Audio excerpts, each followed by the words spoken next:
Hello children, in today's video we are going to see about the characteristics of India's diversity, economic inequality, social diversity and regional diversity.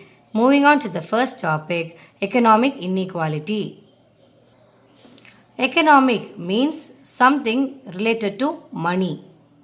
Economic inequality means we will be seeing differences among the people in a society with respect to money. That is, India has some of the richest people in the world. These rich people has one or two cars or even 10 to 12 cars. They live in big houses like bungalows and they spend more money both necessarily and even unnecessarily. On the other hand, sadly, India has many poor people also. 27.5% of people in India are very poor, that they even suffer for their daily food. So, this is economic inequality. So, people face inequality problems with respect to money. That is, among the people in a particular society, some are poor with no or very less money and some are rich with more number of money. Social diversity. Social diversity means differences that are positive and even negative, rarely I mean, in a society. There are many differences among people in our society. People are identified with their caste and subcaste to which they belong. Sometimes, if these castes and subcastes are used for just identification purpose, then there is no problem. But if people started using these castes and subcastes in a negative way, that may lead to discrimination among the people in a particular society. Another example for social differences is the family system in India. Some family are joint family while the other family are nuclear family. Joint family includes all the members of the family like grandparents, parents and grandchildren.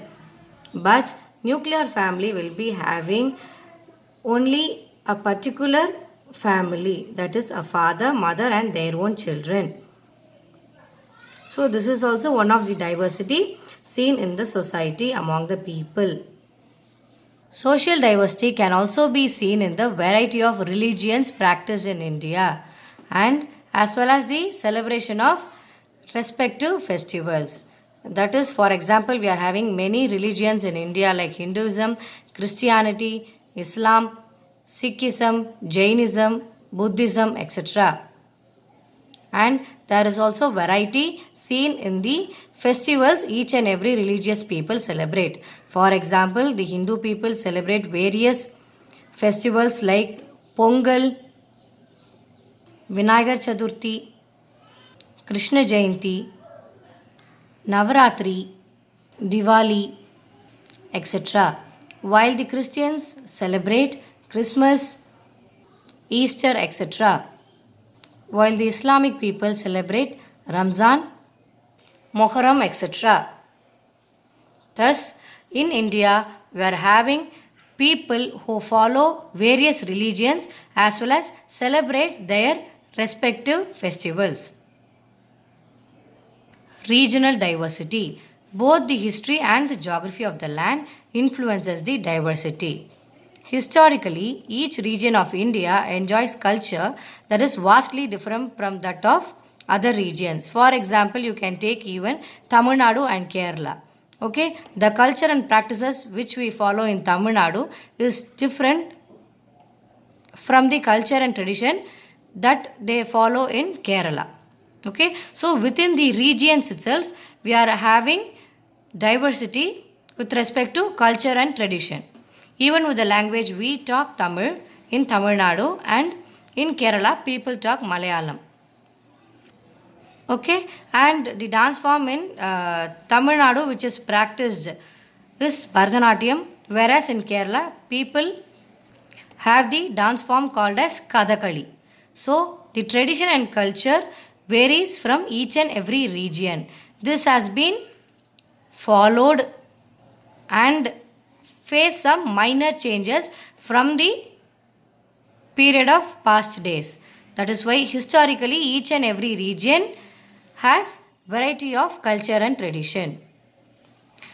Then geographically, based on the landform, people are diverse.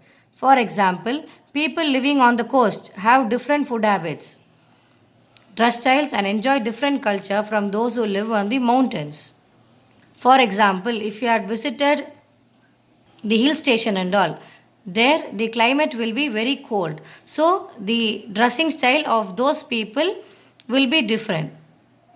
They have to wear cloths that will protect them from the cold climate, whereas on the coast the climates are hot and dry, so the coastal people have to wear clothes to protect them from the hot and dry climate. That is, they will be wearing cotton cloths. Similarly, food habits, culture and tradition also differs with respect to the regions. For example, now we are going to compare two regions within our country. For your understanding, I have compared Punjab and Kerala. Okay, based on location, Punjab has a northwest location, whereas Kerala is in the southernmost part of the India. In Punjab, the climate is usually dry. That is, in winter the temperature will be 5 degrees, and during the summer the temperature will be 47 degrees approximately. Whereas Kerala is always wet. The climate in Kerala hardly changes throughout the year, with maximum 36 degrees and minimum 19 degrees. Agriculture is the main occupation in Punjab, whereas in Kerala, everything is service-based industries like tourism, information technology related occupations, and transportations. The food habits in Punjab are wheat-based food. And since Kerala is on the coast, the food habits of the people are usually seafood. That is, people prefer seafood. So I have compared Punjab and Kerala to show the regional diversities. These are all positive diversity. That is, these differences among the people are positive. This doesn't hurt anybody. But if the differences among the people are in a negative way or in a negative approach, then that might lead to discrimination among the people in a particular society. So, to stay united, we have to take the diversity in a positive way. Thank you.